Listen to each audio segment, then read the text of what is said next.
Hi guys, I hope you can hear me over the sound of that water. But it's Darren here from Nature's Classroom, and I'd like to welcome you to my bathroom. Let's have a look around. This is the spillway for the weir. And down here, all this golden sand collects because it's pulled out of the riverbank. And you can use that sand because it collects in different areas of the watercourse depending on its grade. And the finer sand, you can have finer sand or coarser sand, and you can use it as a loofah. And this here you're looking at is the race. And the race, when we open up the sluice gate, which is right here, we open up the sluice gate and the water races down there to a water wheel which we've taken out for the wet season, because this river will rise 2 or 3 metres very rapidly in a monsoon downpour, and you can potentially lose the wheel, so that comes out. But coming around to the other side of the wall, and that is actually the water inlet. When the water wheel is connected, there is a big catchment filter that goes in the end there, and that goes into the dammed part. But that's taken out too because the water wheel isn't used. We get enough rain. And coming this side now, we're looking east, and this is my bath. Nice blue water that is. It's got a bluish tinge, and right up there, that's a Clohesy River. And it's coming out of National Park Rainforest and flows this way over the wall which I'm standing on. I mean, there's nothing like bathing in rainforest runoff water in a pretty much a virgin river. There's no agricultural settlements upstream. There's only a few private settlements along stream, and there's no discharges into the river because it's all illegal and it's protected. It's in state forest, so it's virgin rainwater and rainforest water. There's nothing like it. I mean, here we are, we have this municipal water which comes out of our faucets, our shower heads at home, full of fluoride, full of chlorine or chloramines, which is another disinfectant they're starting to use. In any case, I think the Australian government adds ammonia, another disinfectant agent, into our water supply, and the ammonia combines with chlorine to produce chloramines anyway. And all of these, the chlorine, the chloramines, they have disinfection by-products which are carcinogenic.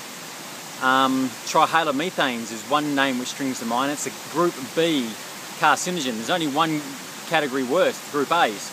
So it's a group B carcinogen, category B carcinogen. Not so good.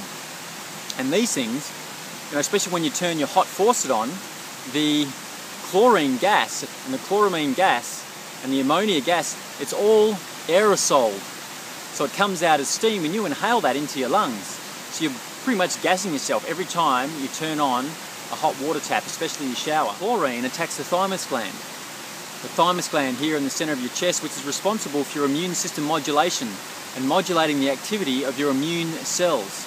So the chlorine gas compromises your immune system. Not only are the disinfection byproducts carcinogenic, but they compromise your immune system by damaging the thymus. Bathe in natural watercourses if you trust them and if they're clean, and if you don't trust them, come on down and try this one. I can't go back to having hot showers, and gassing myself, in all that poisonous vapor and water anymore. I simply can't. After showering and bathing in this water for the last several months and not using toxic shampoos and conditioners in my hair, I just can't go back. If I go travelling, or if I go and stay somewhere where that's all they have, then I'll simply take a cold bucket bath or a cold shower rather than aerosol in steam all those poisonous compounds. Cold bucket bath is all that's necessary. And that's beautiful. Great, you just feel so charged after having a swim in the river like that. Water, living water, has its own natural flow. It spins, it spirals in 3 different planes.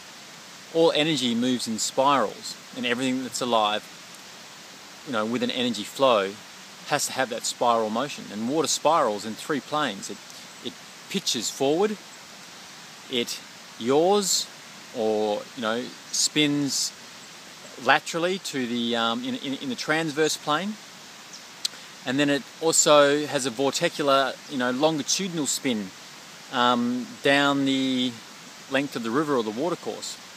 So it spirals in three different planes all the time. It's actually charging itself, enlivening itself, and all those negative ions come off a natural watercourse, come off the forest that protect the watercourse, and you take them into your body. It's naturally enlivening and charging, but only natural watercourses will do that. And water which is allowed to flow naturally, it's part of its living, breathing system. It manages itself by setting up these temperature gradients, and it's through those temperature gradients and that vorticular motion that nutrients are carried and then sent out and distributed to the plant life and into the riverbank. And that's how rivers stay clean, it's how they stay charged, and it's how the riverbank gets its nutrients. But when we start to remove the foliage and degrade the foliage along the edge of these natural watercourses, and when we stop the watercourses in their natural flow, those natural eddies and currents and vortices, spirals are damaged. The temperature gradients are damaged, and water can no longer do its job. It can no longer carry life energy. It loses its structure, it loses its innate intelligence, and it loses its ability to carry and distribute nutrients. And rather than going into the riverbank, they come out into the water stream itself and start to pollute the water. That's all for now. Hope to see you again soon. Bye-bye.